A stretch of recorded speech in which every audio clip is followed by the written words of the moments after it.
Good evening and welcome to the Business Day. I'm Andrew Laidley.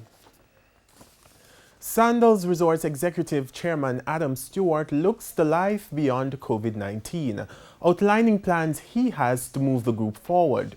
Mr. Stewart was speaking with our reporter Dashan Hendricks, his first since taking over control of the group since his father's death.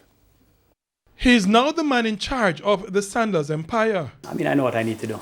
I have been prepared for this moment for many years. And though he will have his own way of doing things, Adam Stewart, the newly appointed executive chairman of Sandals Resorts, taking over at a difficult time, says much of what he has been and will be doing has been influenced by his father, the late Gordon Booth Stewart, who passed on January 4. I choose to see the glass half full. I know his mission. I know what he represented. I know what he would have wanted us to do right now.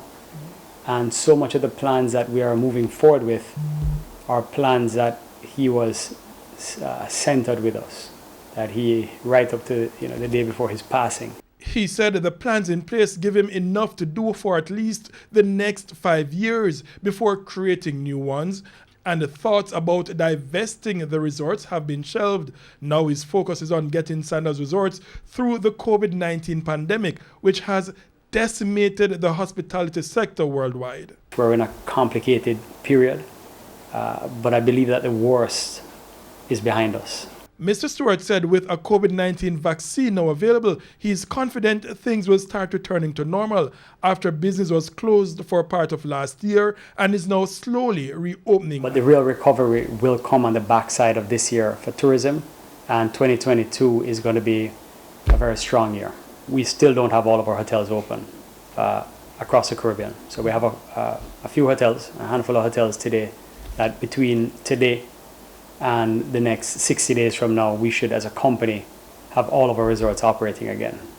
All things being equal, that can change in a moment's notice if something changes in the world that's out of my control or out of the control of the travel industry. Occupancy, we were told, continues to be promising, though no figures were offered. But even though reopening all properties by the end of March remains a target, Mr. Stewart has eyes on expansion, most of which were signed off by his late father. Although we haven't formally announced a couple of the acquisitions in Jamaica, it is fairly common knowledge that we acquired 2 new hotels in Jamaica to our group. We announced Curacao, first time leaving the British Caribbean, going into the Dutch Caribbean. We had announced St. Vincent, our first beaches resort in the Eastern Caribbean.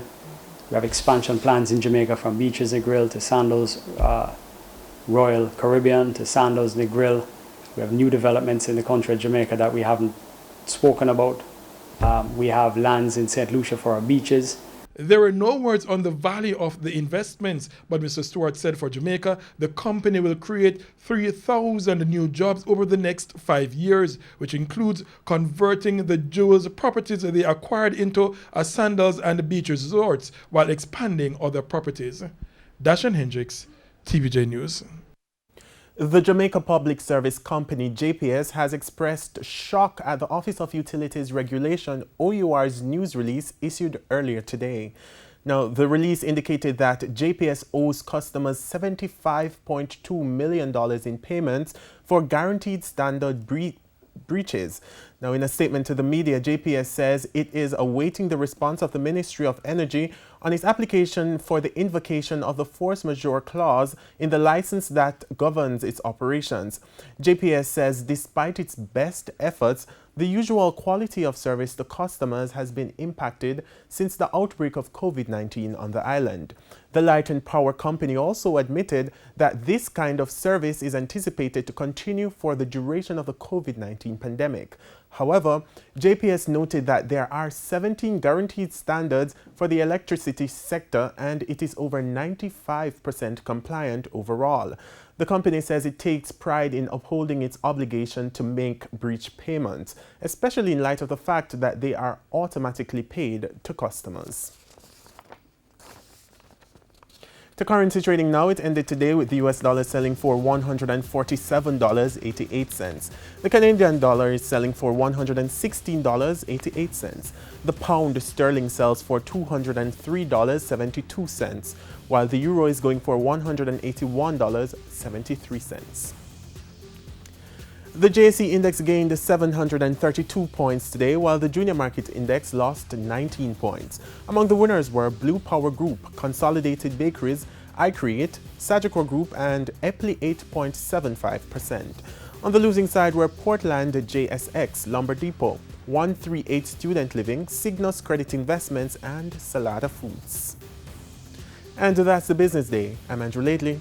Good evening.